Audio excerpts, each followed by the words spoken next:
Beth, it's just connecting now. Hey, Beth! I'm so excited. Oh my gosh, I'm so excited. Are you kidding me? I'm Hi, thrilled to talk to you Jim. today. How's your afternoon been? It's been really very glamorous. I trimmed my own bangs. I'm going to tell you, they look really good though. Thanks, they're kind of fluffy. It's the wonder of hairspray. What was your technique? Did you just go in or did you do the clump in the middle? Like, Oh, what was no. the... Oh, this is many years honing these skills. You start at the crown and you brush everything forward, and then you cut a V like this, and you use those paper scissors with the rounded edges so you don't put your eye out. That's what my mother always told me. Oh, that's so funny. They look really great though. Congrats. Now, Thank you. have you had to do any trims on the side or anything, or are you? I leave that to the professionals. I'll wait it out. Yeah. If it's down to my waist, that's okay, as long as my bangs are fluffy. So good. Isn't it funny? Who'd have thought that trimming the bangs would be like the highlight of the week, right? Oh, I know. It's the weirdest thing. But you know what? In an odd way, I call this like our extended snow day, because it's really important for everybody. You know, once the sort of panic subsided and we sort of all got used to the idea that this was for the best and that we were all being responsible and taking care of each other. Then I started thinking, you know, my daughter lives with me and she's working from home. So she's very productive all day, and she does all of her Zoom meetings and all of her, she is the director of music education for the San Luis Obispo Symphony. We live up in the Central Coast. So she's got 4 children's orchestras that she's doing Zoom rehearsals for and coordinating with. Anyway, so she's very productive while I'm upstairs dusting for the 300th time and wondering when I should call it and trim my bangs. But I'm kind of kidding. So we planted tomatoes. Funny. We planted culinary herbs. We've been trading vegetables in we live in a sort of a farming community, equestrian, kind of out in the country-ish, in a little village. And everybody's got lemons and avocados, and I grow herbs and tomatoes, and we have chicken. So everybody's trading stuff. So at the gate, there'll be a little bag and it'll be full of lemons or limes or avocados, and somebody else will go. So we're actually kind of, although being very respectful, we're finding this kind of fun and spending time. I taught my daughter how to quilt. I mean, she was growing, I'm out planting, so she's out planting, and she started to grow succulents and stuff. And so she wanted to make a little apron for her job, and doing that. And so I taught her how to patchwork. And I mean, so we're finding ways to really be productive beyond reading and, catching up on our soaps. Yeah. Well, I'm doing all of the above, but I'll tell you, I think the silver lining, to your point, has been we're just getting back to basics, right? When was the last time my succulents ever looked this good? Right?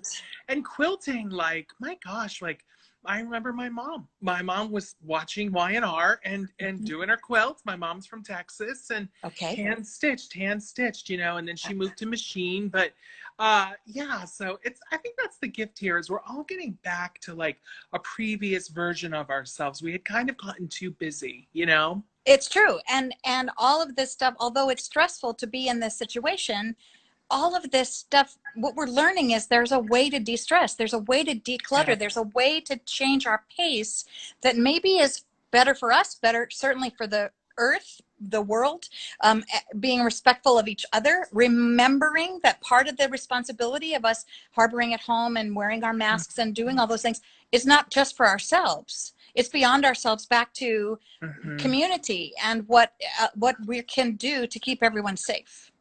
Well, us creative types, I work in live entertainment. We tend to be very globally minded, and like it almost translates into like a Buddhist mindset for me. I'm very much thinking around me at all times. But so for you and I, like, this is completely natural but for a lot of people, I think it's been a threatening time or a scary time to change how they think about it. So, it's funny, I'm getting mad at people who aren't wearing masks, for example. I find myself in my car being like, put on a mask, You're clearly in your 70s. I'm very worried about you, even though you're a stranger. Like, I get upset, you know? Yes. But We went out to, we are also responsible for some legal things. And so we've been having to post things, and not just at our mailbox. We have to take them to the post, and we can do that without, even impact. There's places, slots inside the post office and stuff, and there's all the little tapes, for 6 feet apart, whatever. I made my daughter come home again because I left my mask in my car and we were in her car. So I made her come all the way home to get my mask. I agree with you. We can't be irresponsible with everybody else. yeah. I mean, if we decide to take our own chances, that's one thing, but not for everyone else. Yeah. What are you doing, Jim? What are you doing to fill your days besides these hilarious and enlightening Jim Lanahan and Friends? What are you doing? What's your that's very thing? kind. Thank you. I'm still working, actually. Oh, good. We had 3 shows on the road when this all started. We pulled them off really quickly. One was in Europe, so it was important to get them home. Wow. And now we're trying to plan how we keep going. We laid off half the staff, and the rest of us took some pay cuts.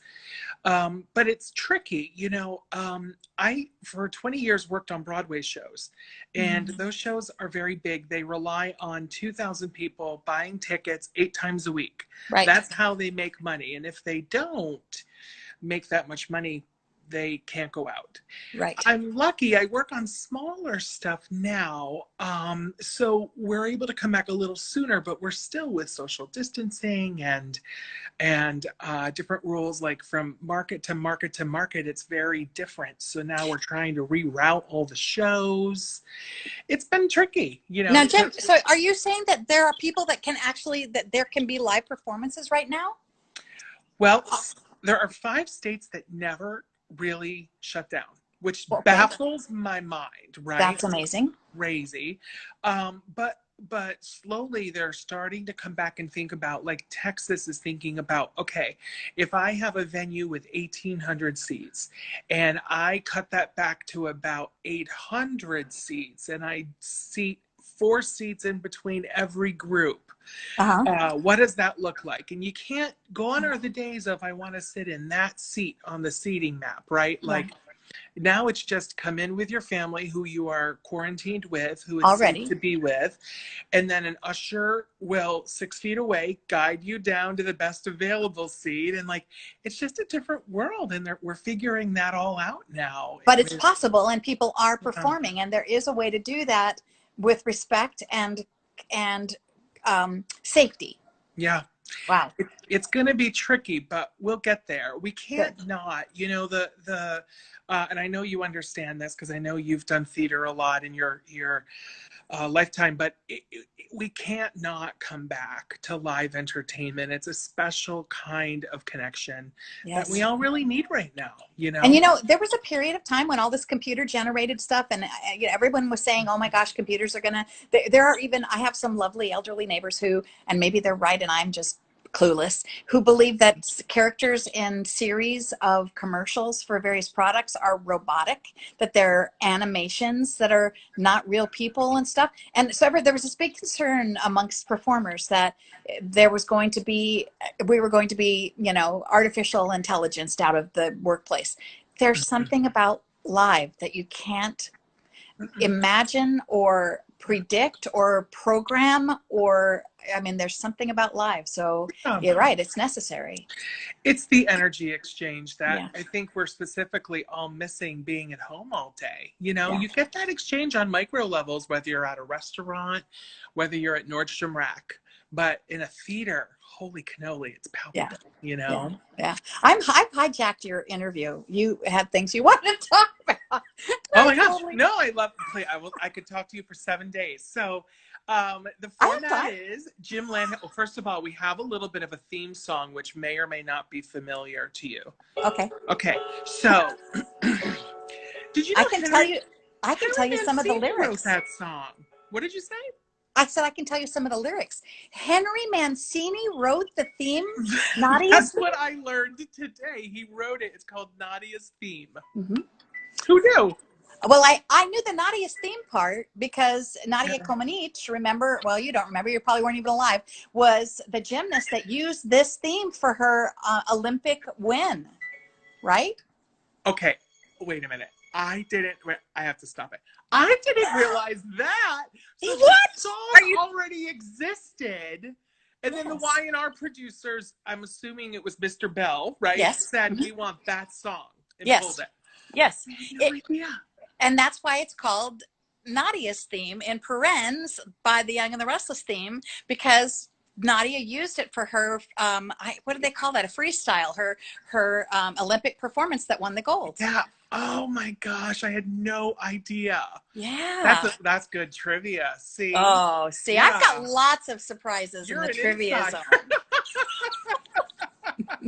So, basically, it's the same 10 questions. I ask them to everybody. Okay. And there are no right or wrong answers. You just kind of answer how you feel, Okay. And, Okay. and by the way, I've also known people who have made up answers that I know are 100% untrue, but, they're fun in the moment. So you go ahead and just do your thing, okay? And the first Okay. one's really easy. Okay. Question number 1. Yes. Oh, by the way, there's a sound effect and I messed it up. It's horrible. Hold on. We'll do it again. Let's pretend like that didn't happen, Beth. Okay. Okay. Okay, question number 1. What is your name? Where did you grow up and where do you live now? Oh my goodness, my name is Beth Maitland, and I was originally born in Rapid City, South Dakota. I grew up in Scottsdale, Arizona, and you can join me now for life in the Central Coast of the beautiful state of California. I love that. I love Scottsdale, by the way. Yes. And you went to ASU, right? In Tempe? I did. How did you know that? I Oh, love you that. Googled me. Beth Maitland, I love you. I know everything. Oh, right on.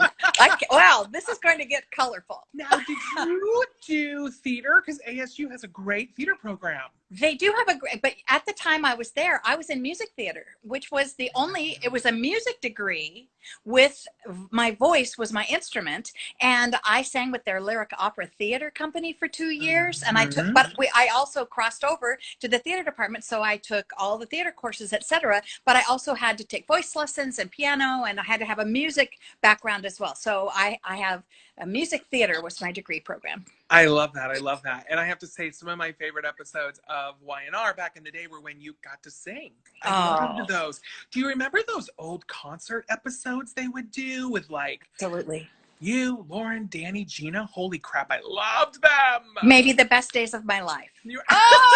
See what I did there? You got to be a rock star, right? The best. Yes, it was fantastic. I remember a couple of camera operator friends of mine. I have a little day job I do. I work in production on sitcoms. So I've been doing that for a long time. When I'm not on The Young and the Restless, I have you got to fill your time. So I work in production, and some of the camera operators that used to work at Young and the Restless also work on sitcoms with me. And they told me the secret that the first day, I guess whatever came to the writers' minds, we had to just sort of commit to it. And there were people that had to do things that weren't actually good at them from time to time. And so there was a lot of eye rolling on the other side of the lens. And they tell me this story.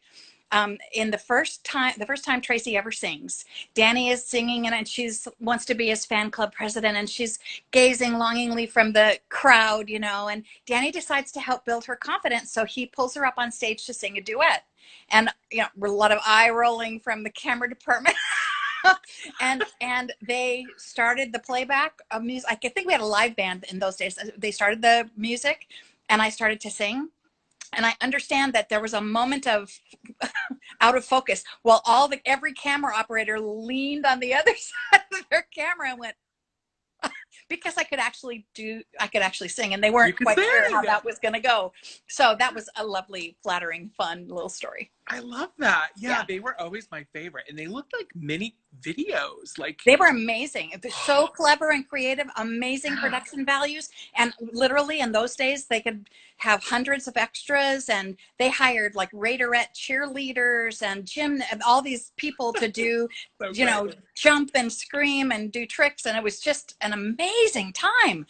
We'll never see it with those days again. It's just I not know. possible anymore. But Well, it all ended because Danny went to do Joseph on Broadway, and then boom, there was whatever. no reason to do concerts anymore, and I was miserable about it. You know? I know. I saw him at the Pantages, and he was fabulous. He was fabulous. I saw him in New York twice. Yeah. In fact, long story, but his narrator, because you know there's a narrator in Joseph. Yeah, of course. She's still a friend of mine, and I still to this day will be like, Kelly, you broke up Danny and Cricket, and I still remember it, you know. Yes, so. and you'll never live to get my forgiveness. So, but I went to England in those days and saw Philip Schofield do it on the West End, and I saw Donnie in New York before Michael. Michael was in Hollywood doing it at the Pantages, and so I've seen all three of those rock star guys. Was really fantastic, wasn't he? Oh yeah. I got to talk to him on the phone. A friend of mine writes music with him, and I got to talk to him on the phone and like totally fangirl. It was so much fun. Have you seen them in the past like 5 years? They still have it. They're amazing. They do. I was on Marie's show right before they canceled Marie's talk show, and she was on her way to Vegas, she said, to do shows with her brother. Yeah. So yeah, they're fantastic. Magnificent. All right, question number 2. Everybody's going on the stream is going, who are Donnie and Marie? Who are these people? Yeah. Well, you know. Google them, people. I was going to say, if you don't know, Google it right now, you know. Yeah. So good. Question number 2. Was that a toilet flushing? That was the sound effect. No, it's dong dong. It's like, I'm adding drama. With me, you don't really need to add much. Question number 2 is describe yourself in 5 words or less. Oh, does it have to be a sentence or can they just be words? Yeah, string it together.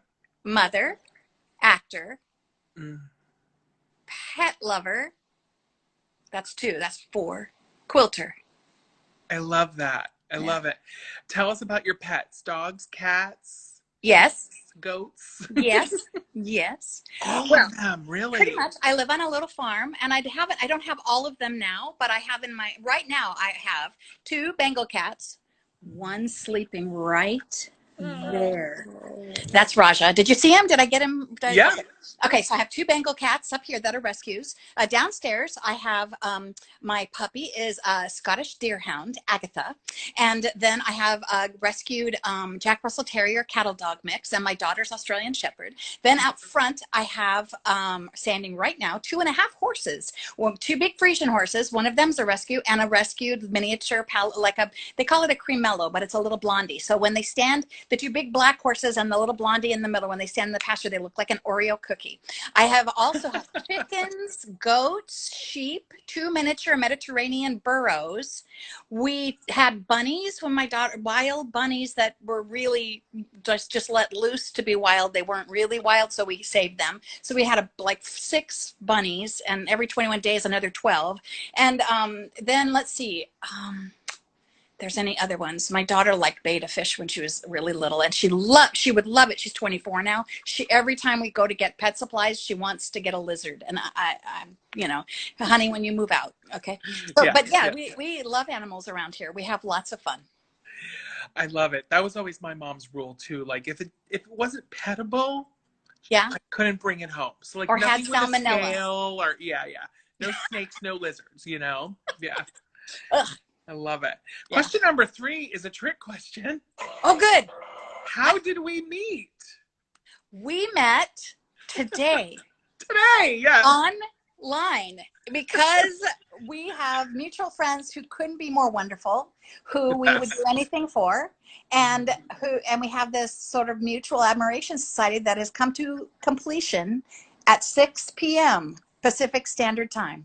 Yeah, I want to say a special thank you to Stephanie and Matt because it's Yes, really exciting to talk to you.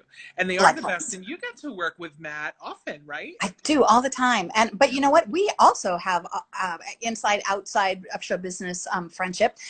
He Matt originally worked with me as the casting associate at The Young and the Restless, and he had worked outside on. You know, I just told you I do sitcoms. Matt doesn't always do casting for soaps, so he left the show for a while and went back to work in nighttime, and he was casting actually a sitcom that I worked production on. So I got the pleasure of sitting next to him. He would come and sit with me in my booth during show night. So we have outside friendship also. And then when they were looking for a fantastic PR person to enhance the staff at Young and the Restless, he was hired to run the publicity department, and he's brilliant. I love that. I love that. Yes, Matt can do anything. So he someone at can. Y&R saw that and was like, you Yes, come here. Yeah. yes. Brilliant. I love it. I love it. Question number 4. If money was no object, what would you do today professionally? You know, does it mean that I have to start now? Or it means that if I had always been wealthy, I could have done anything all along? Because, like, it's a little, I'm old now. That's why I have bangs to cover the gray.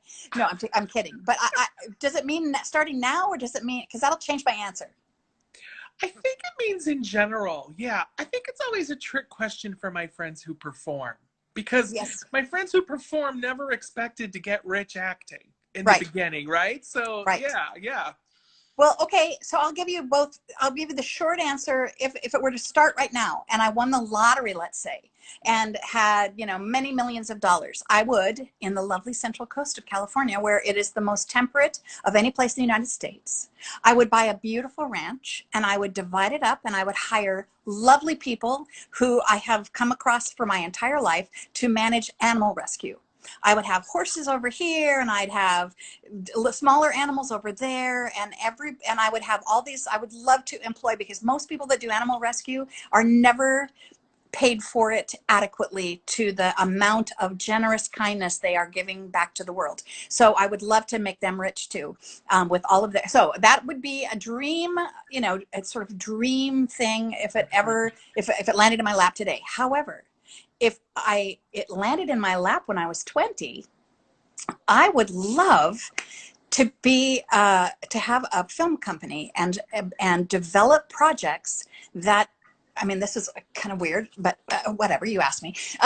You have to live with the answer.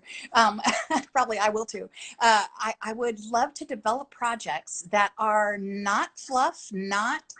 Uh, did you ever see Mr. Holland's Opus? I believe you were the principal at the deaf school. Oh, I was, but that wasn't really why I brought it up.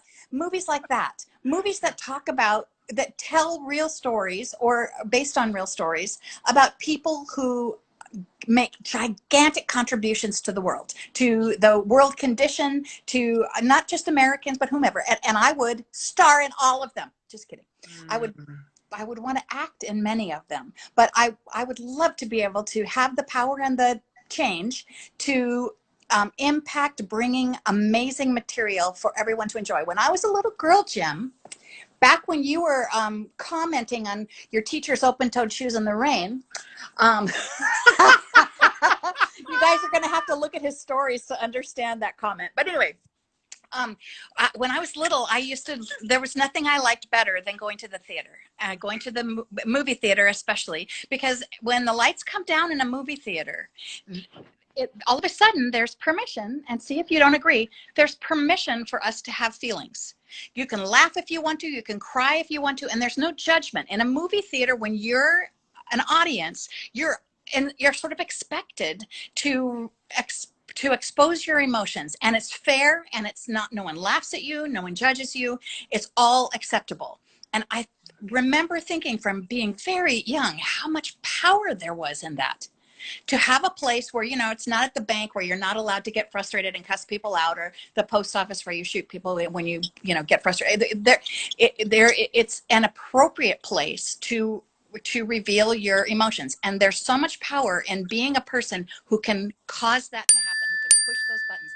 It's one of the reasons I'm a good crier, and it's one of the reasons I have been like 38 years on The Young and the Restless, causing other people to cry. It's because I noticed from a very early age how important it is to be able to trigger in an appropriate way other people to experience the most important times and feelings and moments of life. With that in mind, it would have been so amazing if from a young age I got, so I could get really good at it, like Clint Eastwood, and I would have been able to develop and then produce amazing, moving, important feature films. Yeah. Long answer. No, I hear you. I'll tell you this quickly. I recently got an opportunity to work with and spend time with Richard Dreyfuss. And I said to him, yeah, I said, you know, I could just listen to that man talk for hours. And I did for like 3. And he said to me at one point, do I owe it all to Jaws and those early films? Yes. But my favorite film was Mr. Holland's Opus because he got to touch people's hearts. And it's exactly what you're saying, you know? And notice that the whole subject matter was about one man's contribution to the arts. One man's contribution, his life's work was to help children be able to create in a musical way that would impact them, whether they played an instrument the rest of their lives or not. My high school drama teacher used to say, you're not here to become actors. You're here so that when the day comes, you can read a story to your children beautifully. Yeah. That's so perfect. I love that. Beth, what I love about you is your heart shows. No matter what you talk about, your heart just bursts out of your chest. I love that about you. I think you're so genuine and kind. Do I need a cardiologist? Is it showing? Thank you, Jim. That's so sweet. Thank you, honey. That's the truth. And I'm seeing a lot of the comments below, and a lot of people feel that way about you. Oh. Hi, Rachel. I just saw Rachel. She's my friend in Kentucky. Yeah. Okay. Hey, Rachel. Question number 5. Who, right? It's good. When the sound effect works, it's really good. Who, past or present, would be most surprised to learn that you had a little crusheroo on them? You know what?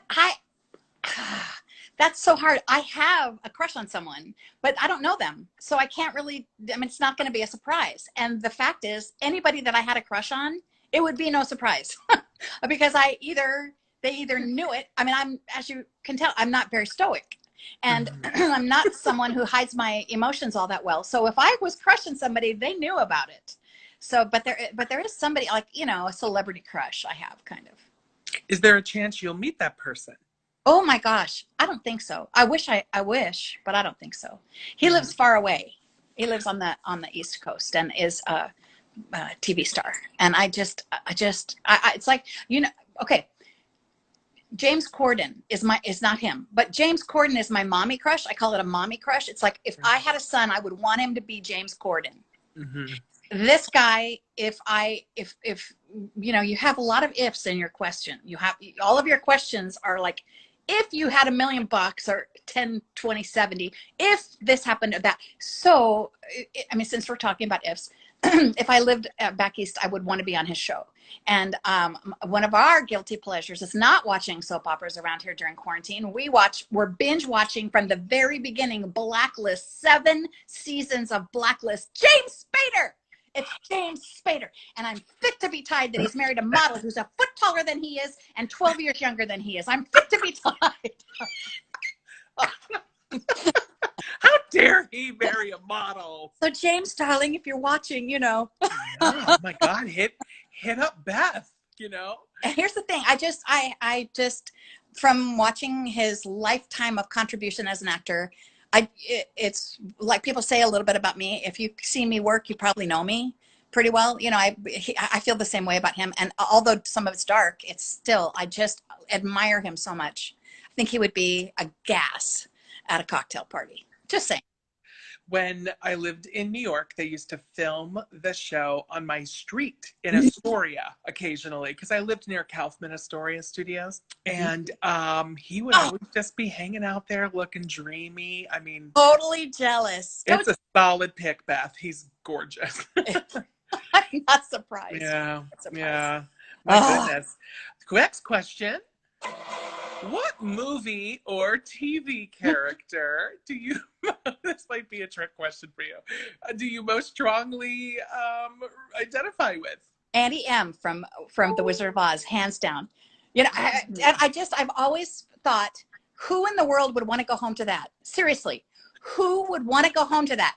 Crullers, I got the cruller. You know, she's this just brash farm woman that doesn't have any polish whatsoever, scares the devil out of the farm workers and screams at Dorothy in the pig pen. I mean, who wants to? And all she can think about is going home to Auntie M. And I'm thinking, there are so many questions, so many, but that's one of the big ones. And I really kind of identify with that because I was raised in a very matriarchal family, 3 generations of Oklahoma, South Dakota farm women who are tough as nails. And when all the men left, because they always do, you aside, Jim, they all left. And these women just pulled up their bootstraps and they raised their children and grew vegetables and fed their villages and their families and made an impact on their community. I mean, I was raised by pioneer stock, and Auntie M could not be more that.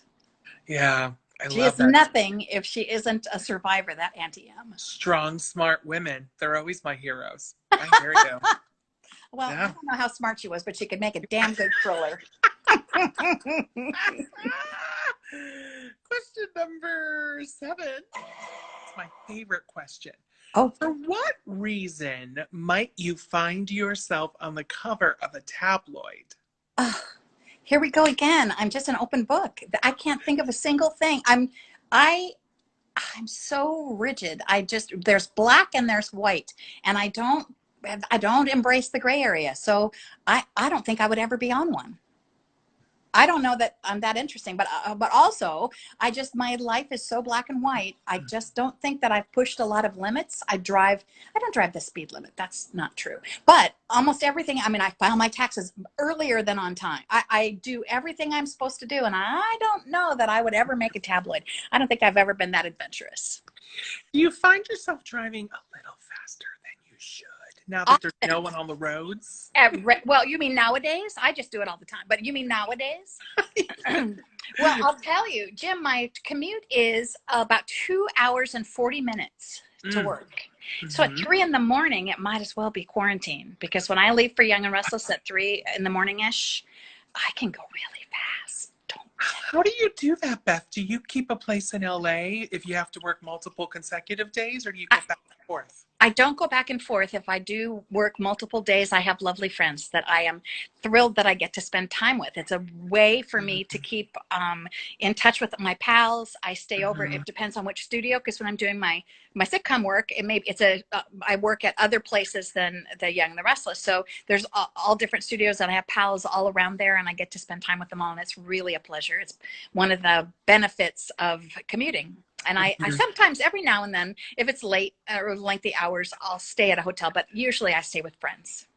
I love that. I love that. I hear you. I used to come to LA for work before I lived here. I would always stay at my friend's house in West Hollywood. Always. How fun. Yeah. Question number 8.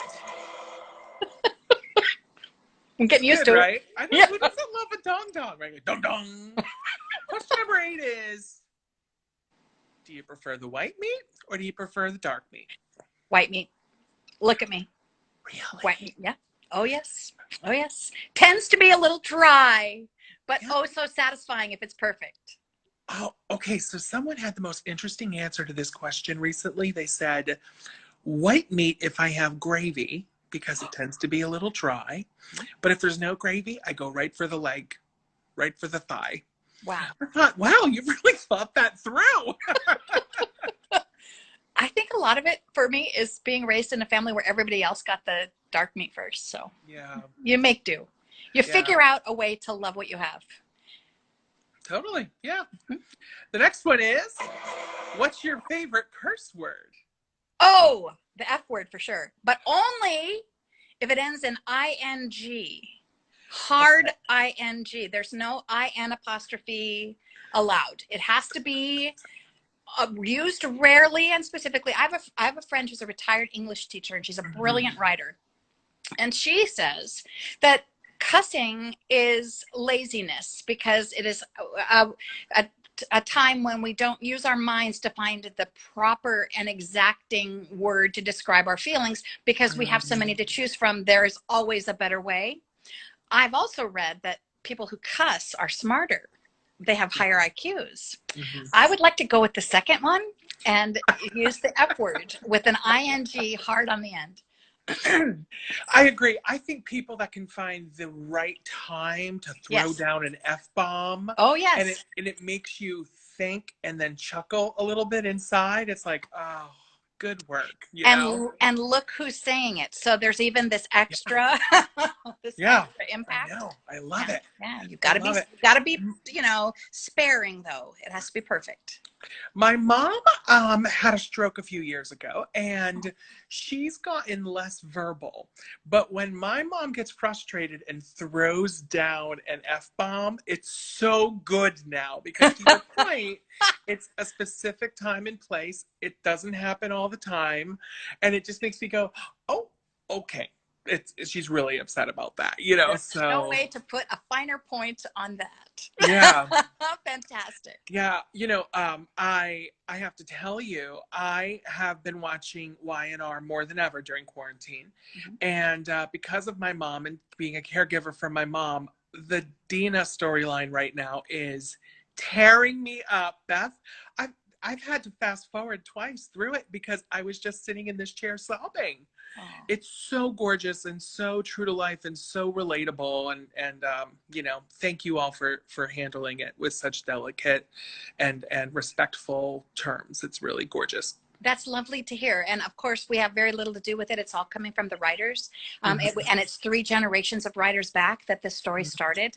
So it's been interesting as the different groups of showrunners and people that want to imprint the story from a writer's perspective. This is one storyline that has managed to survive with a real cohesiveness. And it also, there's Marla Adams. Who plays Dina, for those of you who are just tuning in because we're so adorable and don't watch the show. Marla Adams is, frankly, has faced a few health challenges of her own in the last couple of years during the playing out of the storyline, that has changed some things about how she's able to work. And so, honestly, it is... like Mr. Holland's Opus, like Richard told you, it is a tremendous pleasure to be a part, although bittersweet, to be a part of a storyline that is real enough to impact and speak to people that have to face this tragically in their own lives. And I'm so sorry to hear about each, there's a lot of fan outreach, as you can imagine. And especially Marla goes on and on about the caregivers. It's especially who we hear from are the caregivers, the people who are tasked with the impossible, with the unthinkable. And they're heroes all day long. Yeah, I'll say it's the hardest job I never applied for, but and I have help. My mom lives in a facility, so I used to be full-time. I'm half-time now, but yeah, I think I've been thinking a lot about heroes lately because of what's going on in the world and who are my heroes. And since my mom's stroke, it has always been the nurses and the doctors. Mm-hmm. My mom remains one of my heroes because she's a fighter and she pushes. And then I look around at people in my caregiver support group or other folks at neurology appointments. I see people just like me, and I just think to myself, oh my gosh, everyday heroes everywhere. Right. Yeah. That's right. And we should be thinking about heroes right now. It's the checker at the market who's managing all this, managing the people that aren't like us that wear our masks and the people that don't understand how serious this all is. They're managing on an everyday basis, providing essential needs to people who maybe don't appreciate like they ought to. And it's the people on the internet like you who provide lovely distraction, musicians who mount virtual performances, people who are crafters who are teaching classes and courses and techniques for free now, companies who are giving back in way that maybe they don't know if they'll ever open their doors again, but they're doing whatever they have to and applying for loans they may never be able to pay off to make sure that their employees are paid through this time. Companies that do provide education. I'm a member of several of them because I also teach quilting and I have little tutorials and things like that. So I am everybody is making all of their platforms free. Audible.com, who's bringing books to children. Their entire library of children's and teenage genre books are all free right now. Everyone can read for free. Read Harry Potter, hear Stephen Fry, hear Jim Dale, and hear the world-class performers they're doing play readings on their website as well. And it's all free because now we need to fill our time with things that inspire, things that build our creativity and remind us that we are connected in ways we don't see at the moment, perhaps, but in ways that hopefully when this is all, we're back to some new normal, we'll remember a reset that we experienced through this time. Mm-hmm. Just today I put on my Facebook, I hope we all remember everything we're learning about ourselves now. Yes. I hope we don't forget that. It's going to be so easy to snap back into our old ways, but we can't do it. Mm-hmm. Yeah. That's right, Jim. Yeah. Question number 10. Oh! What was the last text you sent and who did you send it to? Oh, okay. I didn't look on my phone, but I don't think I need to.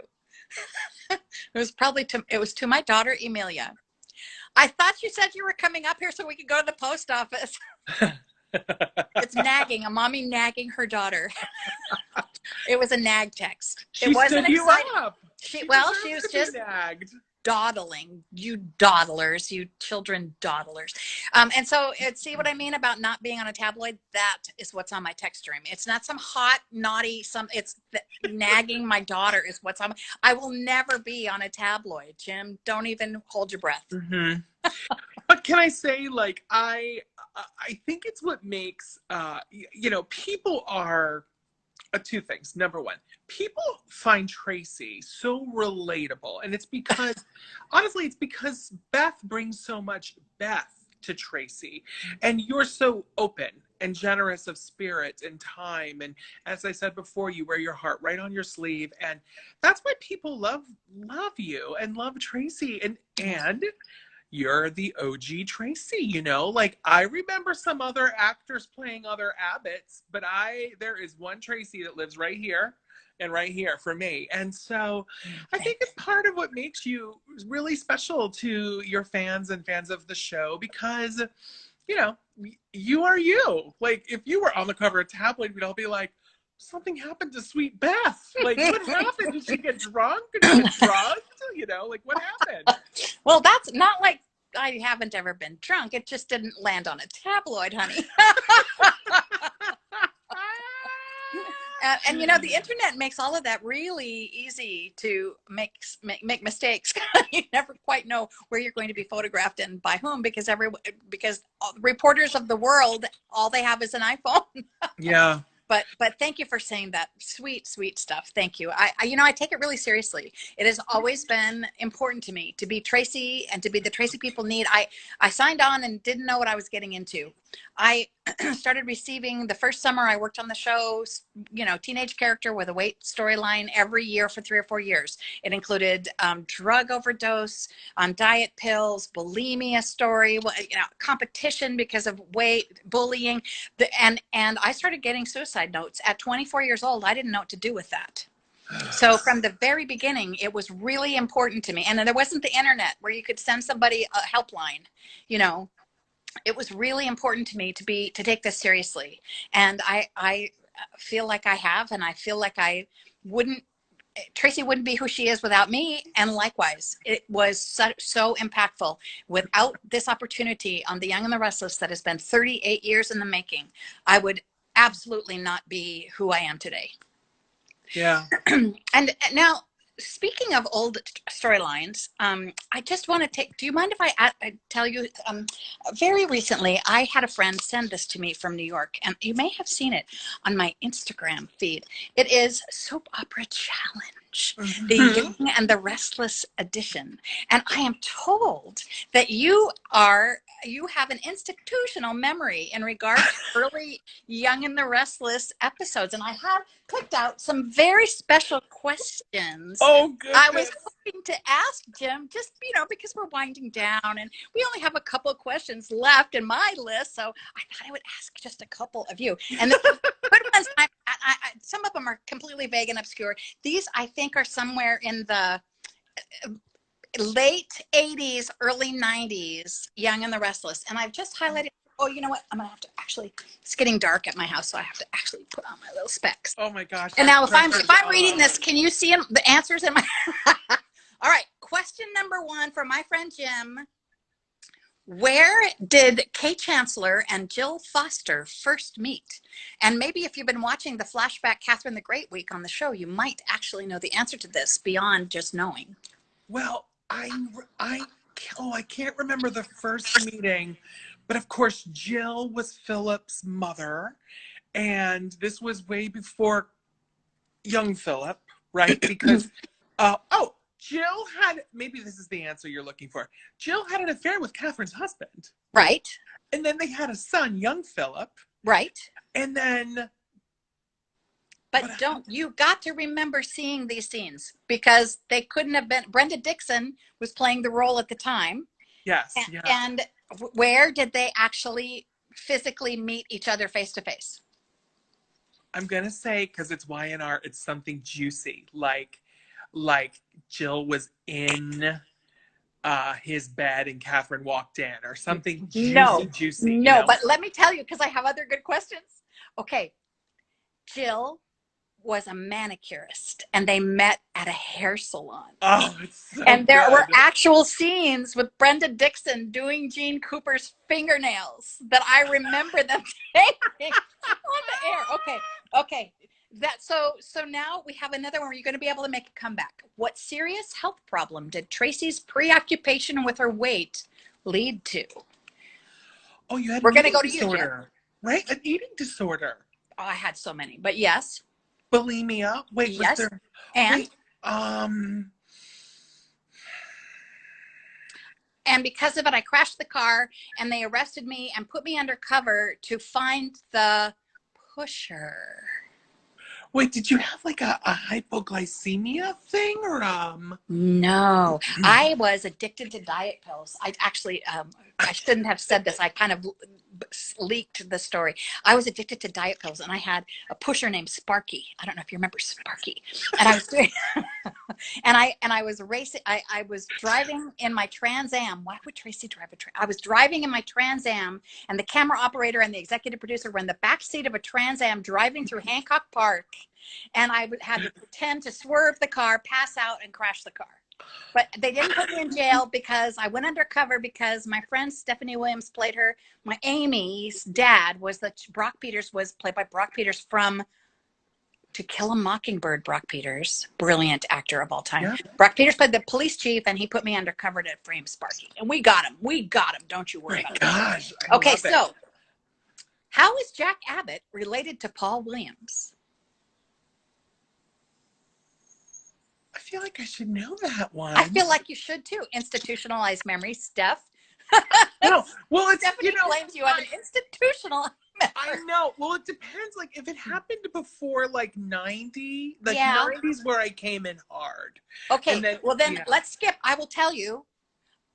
Jack Abbott was Paul Williams' brother-in-law, because he was married to Patty Williams. Do you remember Lilibet? Yes, of course. Yes. Okay. So now, moving ahead, who took pictures of Lauren taking a nude sunbath on the roof of her apartment? And the answer is Sheila Carter? Oh, so close. Sean Garrett. Do you remember Sean, the super fan? The crazy loopy super fan? Okay. Yeah. One more good one.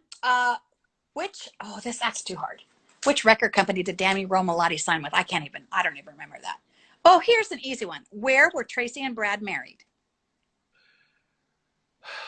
Which time? The first time.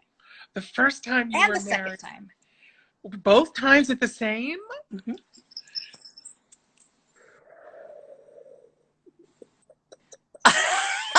I'm sorry, I'm making these too hard. In the Abbott living room. Okay, this one. How about this one? Do you remember Nina?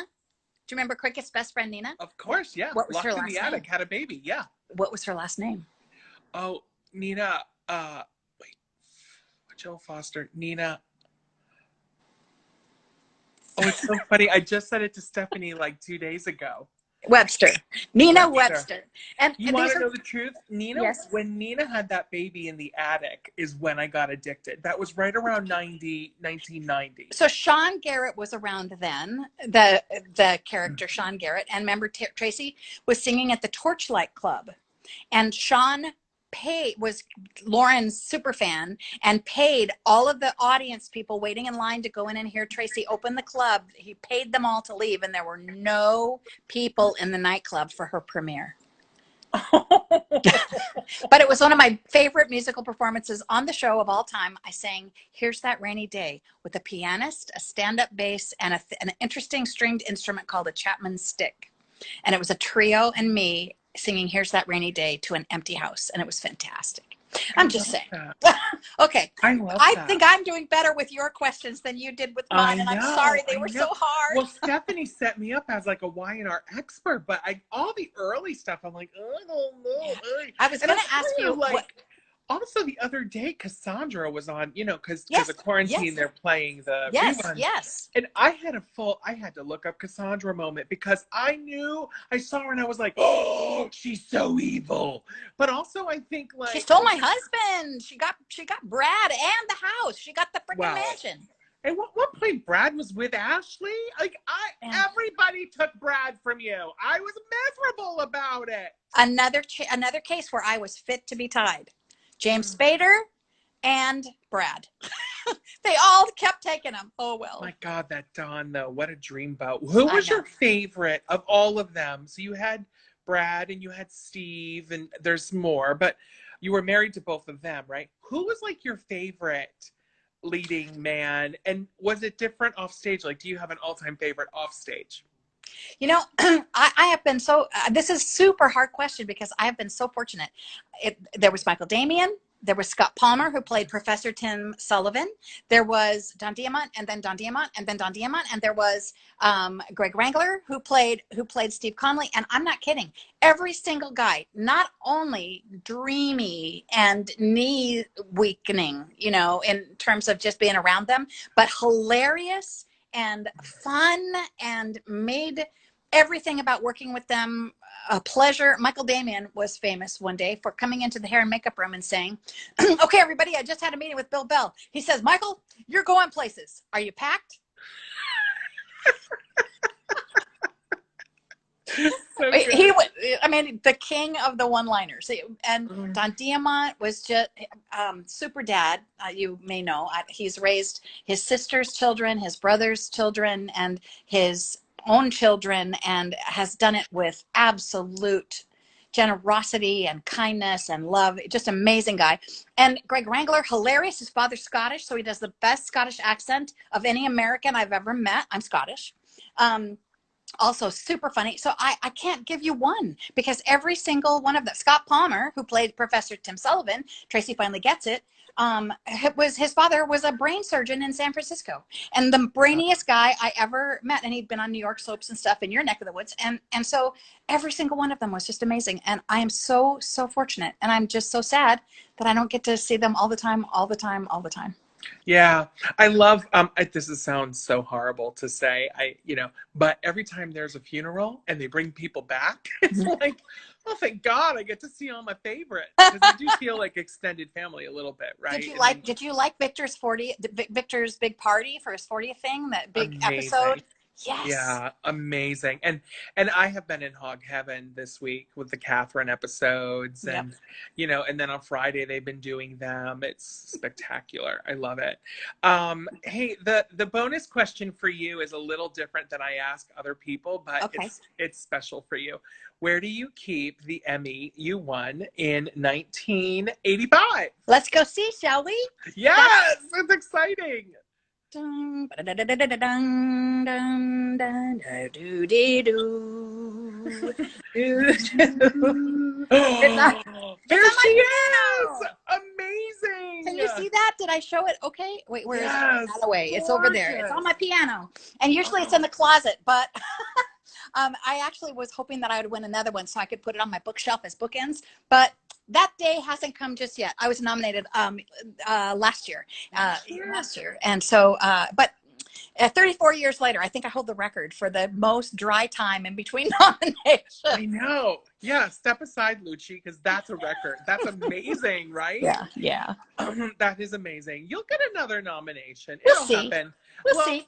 I don't know how far, and I know you can't talk about it, but I don't know how far y'all are taped with the quarantine and everything, but I'll say this. I expect some big stuff with Dina and this whole storyline. I imagine you and Eileen will be turning it out. So I think it's I going to hope be so. spectacular. We don't know, and you've seen everything that we have booked, everything that we have banked and produced. You've already seen. So now we're going to be seeing vintage episodes from here forward until we all go back to work. But in the meantime, I am very hopeful that they pull out all the stops because this is a storyline that deserves it. Yeah, I agree. Well, listen, we're about to run out of time. Beth, this was so much fun. Thank you Thank you, so Jim. much. I had a And great time with you. where can everybody find you online? So, of course, this is your Instagram. Do you have a Twitter or a I do, website? and it's Beth Maitland DQB, which stands for Drama Queen B. If you just Google Beth Maitland, you'll find them all. I have a Facebook page. I have Drama Queen B Quilts, which is my quilting studio, and I have Beth Maitland DQB is my Twitter. It's my Facebook fan page, and so I didn't even write them down because I check them all, but it's automatic. We push a button and I'm there. But if you guys Google me, you'll find me, and I'm Beth Maitland, Drama Queen B. I love it. Beth, you're the best. Thank you so much. Mwah. You're and I the hope best. to see you in person one day. A brunch. Oh my gosh, I would lose my mind. So much fun. It's a date. I love it. I can't wait. All right. Have a lovely evening. And Thank you. We'll talk soon. Good. Bye, honey. Bye.